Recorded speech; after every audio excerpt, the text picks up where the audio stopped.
কদমতলা কালীবাড়িতে বিশ্ব হিন্দু পরিষদের ডাকে এক সন্তসভা অনুষ্ঠিত হয়। 10 ফেব্রুয়ারি শনিবার সকাল আনুমানিক 11টা নাগাদ উত্তর ত্রিপুরা জেলার 54 কদমতলা বিধানসভা কেন্দ্রের অন্তর্গত কদমতলা কালীবাড়িতে বিশ্ব হিন্দু পরিষদের ডাকে কদমতলা প্রখণ্ডের এক সন্তসভা অনুষ্ঠিত হয়, যেখানে এই সভায় উপস্থিত ছিলেন উত্তর পূর্বাঞ্চলের ক্ষেত্রীয় সংগঠন মন্ত্রী পূর্ণচন্দ্র মণ্ডল, উত্তর ত্রিপুরা জেলার সভাপতি বিনোদ নাথ, কদমতলা প্রখণ্ডের সমস্ত কার্যকর্তাগণ।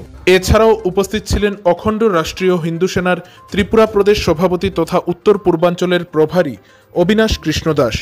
উপস্থিত ছিলেন ভারতীয় জনতা পার্টির রাজ্য কমিটির সদস্য দিলীপ তাঁতি সহ অন্যান্যরা।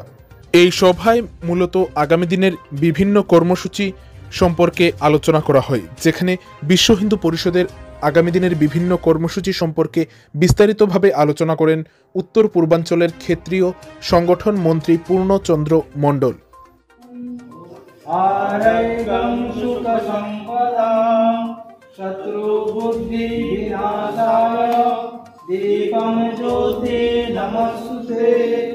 दीपम ज्योति परम ब्रह्म दीपम ज्योति जनार्दन दीपम ज्योति हरदेवाम ब्रह्मा दीपम नमस्ते। ओम असतो मा सद्गमय तमस्सु मा ज्योतिर्गमय